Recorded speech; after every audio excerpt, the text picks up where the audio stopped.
Ibnu Abdussalam membagi perkara-perkara yang baru atau bid'ah kepada 5 hukum.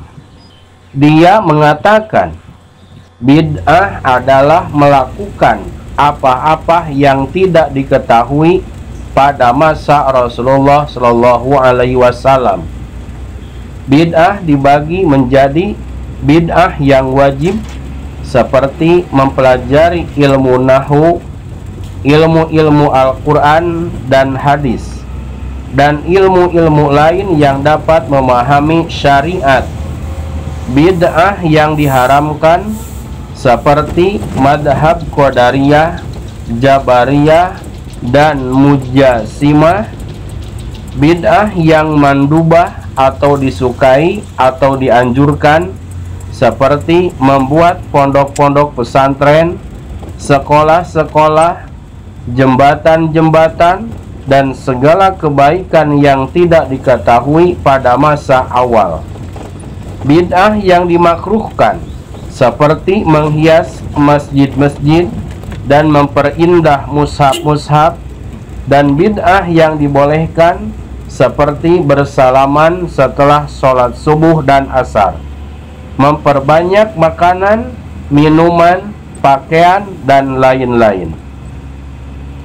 Hadis ini merupakan pendorong untuk mengikuti Nabi Muhammad SAW dan peringatan kepada seseorang yang membuat perkara-perkara baru atau bid'ah. Seseorang mengatakan Allah Subhanahu wa Ta'ala telah memberi wahyu kepada Nabi Musa alaihissalam, janganlah kamu duduk bersama ahli hawa atau orang-orang yang menuruti keinginan nafsunya. Mereka akan menceritakan ke dalam hatimu apa-apa yang tidak ada. Sahal ibnu Abdullah telah berkata, barang siapa yang mendorong orang berbuat bid'ah, niscaya Allah mencabut manisnya ibadah-ibadah sunat. Ad-Daqaq telah berkata, barang siapa yang merendahkan kesopanan dari kesopanan Islam, dia dihukum dengan cara dihalangi dari ibadah sunat. Barang siapa yang telah meninggalkan sunat, dihukum dengan cara dihalangi dari ibadah fardu. Dan barang siapa yang meremehkan ibadah-ibadah fardu, Allah mendatangkan kepadanya seorang ahli bid'ah yang bercerita tentang kebatilan, jatuhlah di dalam hatinya kekaburan. Dalam sebuah hadis dikatakan, man ahabba sunnati faqad ahabbani wa man ahabbani kana ma'i fil jannah. Barang siapa yang mencintai sunnahku, maka sesungguhnya dia mencintaiku. Barang siapa yang mencintaiku, maka dia berada di surga bersamaku. Wa yu'allimuhumul kitaba wal hikmah, dan mengajarkan kepada mereka Alkitab, Al-Quran, dan hikmah. Al-Quran surat Al-Baqarah ayat 129. Yang dimaksud hikmah dalam ayat ini adalah sunnah. Ahmad ibnu Hambal radhiyallahu anhu meriwayatkan, pada suatu hari aku bersama sekelompok jemaah yang tidak berpakaian dan mereka masuk ke tempat mandi. Namun aku ingat pada hadis Rasulullah Shallallahu Alaihi Wasallam, man kana yu'minu billahi wal yaumil akhiri fala yadkhulul hamama illa bimi'zarin. Barang siapa yang beriman kepada Allah dan hari akhir, janganlah dia masuk ke kamar mandi melainkan dengan mengenakan kain penutup badan. maka aku tidak bertelanjang. Pada malam harinya aku bermimpi melihat seseorang yang berkata kepadaku, bergembiralah, wahai Ahmad, karena sesungguhnya Allah telah mengampuni kamu sebab mengamalkan sunnah. Aku bertanya kepadanya, siapakah kamu? Dia berkata, aku Jibril, dan sesungguhnya Allah telah menjadikanmu sebagai seorang imam yang diikuti. Ada salah seorang ulama yang mengatakan, aku bermimpi melihat Nabi Muhammad SAW, dan aku berkata kepada beliau SAW, ya Rasulullah, semoga engkau memberiku syafaat. Beliau SAW bersabda kepadaku, sesungguhnya aku telah memberimu syafaat. Aku berkata, kapan? Beliau SAW bersabda, dari mulai hari kamu menghidupkan sunnahku yang sebelumnya sunnahku telah dimatikan. Ibnu Abbas radhiyallahu anhu berkata, tiada datang suatu tahun kepada manusia melainkan mereka membuat yang baru atau suatu bid'ah padanya. Mereka mematikan suatu yang sunnah hingga bid'ah hidup dan sunnah mati. Dalam sebuah hadis dikatakan, man masya ila sahibi bid'atin faqad a'ana ala hadmil Islam. Barang siapa yang berjalan kepada orang yang berbuat bid'ah, maka sesungguhnya dia telah membantu dalam merobohkan Islam. Dengan demikian, orang yang telah diberi anugerah Allah Subhanahu wa taala wajib mengikuti sunnah Nabi Muhammad SAW. Dia harus menjauhi jalan orang-orang yang berbuat bid'ah dan harus berpegang kepada Alkitab, yakni kitab Al-Quran, As-Sunnah, dan Ijma. Al-Maliki berhikayat dalam kitab syarahnya, sesungguhnya Harun ar-Rasyid telah menghadap kepada Abu Abdullah Muhammad ibnu Idris Asy-Syafi'i untuk mendapatkan keringanan dari Syafi'i agar ia diperbolehkan mengawini seorang budak perempuan yang telah ditinggalkan oleh saudaranya, yaitu Musa al-Hadi.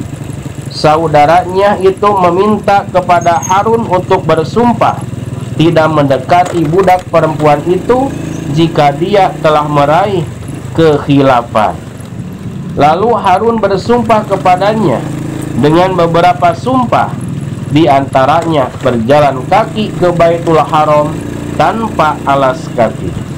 Sewaktu saudaranya, yaitu Musa al-Hadi, meninggal dunia, Harun mencari keringanan agar dia bisa mengawini perempuan tersebut. Namun Syafi'i tidak memenuhi permintaannya karena Harun telah bersumpah. Maka Harun mengancam Syafi'i dan pergi meninggalkannya. Imam Syafi'i gelisah. Dia senantiasa mengerjakan sholat hingga tidur di tempat sholatnya. Dalam tidurnya dia bermimpi seolah-olah dia berada di hadapan Allah Subhanahu wa ta'ala. Lalu dia diseru, wahai Muhammad Syafi'i, kamu tetaplah pada agama Muhammad. Jauhilah dari berbuat menyimpang. Jika menyimpang, kamu sesat dan menyesatkan orang lain. Bukankah kamu itu imam kaum? Jika tidak menyimpang, niscaya kamu ditakutinya atau diseganinya. Bacalah, inna ja'alna fi a'naqihim aglalang fahiyya ilal azqani fahum muqammahun.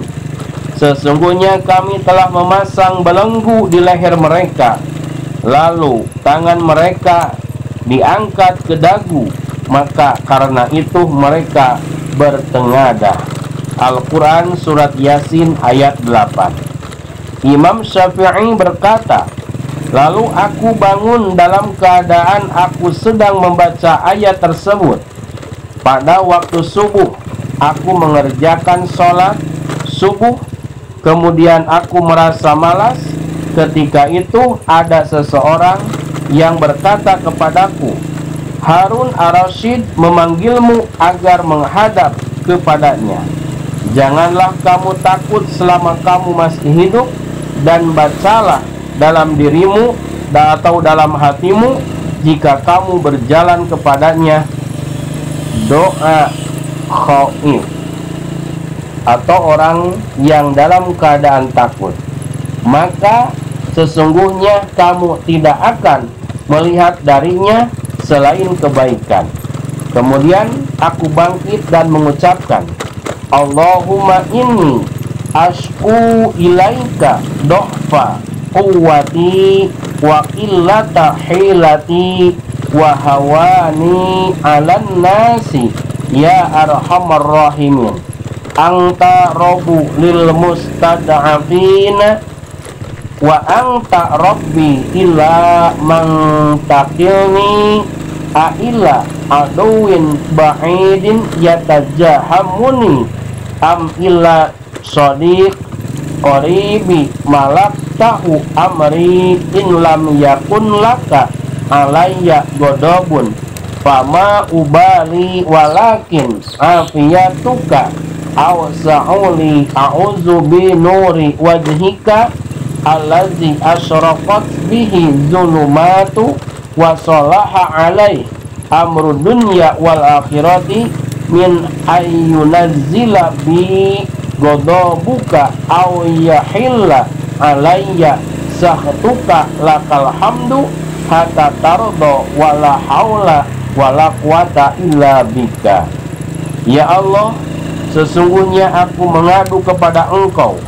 Kekuatanku lemah, sedikit siasatku, aku dipandang hina oleh manusia. Wahai Zat yang Maha Penyayang, Engkau adalah Tuhan orang-orang yang dipandang lemah, dan sesungguhnya Engkau adalah Tuhanku. Kepada siapakah Engkau akan menyerahkanku? Apakah kepada musuh yang jauh yang akan menyerangku, atau kepada teman karib yang Engkau jadikan dia memiliki urusanku? Jika Engkau tidak membenciku, maka aku tidak peduli, tetapi keselamatan Engkau sangat luas untukku. Aku berlindung kepada Engkau dengan cahaya wajah-Mu yang menyinari kegelapan, dan perkara dunia dan akhirat menjadi baik karenanya. Aku berlindung kepadamu dari turunnya kebencian-Mu, kemarahan-Mu kepadaku, atau kebencian-Mu tinggal padaku. Hanya bagi-Mu segala puji hingga Engkau meridhoi, dan tiada daya upaya dan tiada kekuatan melainkan dengan pertolongan-Mu. Imam Syafi'i berkata, maka aku belum menyempurnakan atau menamatkan bacaanku hingga aku mendengar ketukan pintu. Lalu aku keluar dan menemukan Robbi atau pembantu Harun berkata, wahai Tuan Khalifah, memerintahkanmu untuk datang kepadanya. Lalu berjalanlah aku bersama Robbi. Setelah aku sampai ke dekatnya, Khalifah Harun berdiri menyambutku dan tersenyum. Seraya ia berkata, sebaik-baik seorang muslim adalah kamu, dan sebaik-baiknya imam adalah imam yang seperti kamu, yang tidak terpengaruh oleh cacian orang yang suka mencaci. Kamu tetap berada dalam jalan Allah. Ketahuilah, wahai faqih yang dalam ilmu fikihnya, sesungguhnya pada malam tadi aku telah dicela karena kejadian yang lalu. Silakan kamu pergi, semoga kamu tetap diberi petunjuk. Sesungguhnya kamu adalah orang yang dipandang dan dipelihara atau dijaga. Harun memerintahkan agar Imam Syafi'i diberi hadiah 10.000 dinar. Lalu Imam Syafi'i membagi-bagikan hadiah itu di hadapan Harun kepada orang lain, dan pergilah dia. Semua ini karena berkah berpegang teguh pada sunnah junjunan para rasul. Semoga Allah mematikan kita berada dalam sunnah Rasul sallallahu alaihi wasallam. Walhamdulillahirabbil alamin.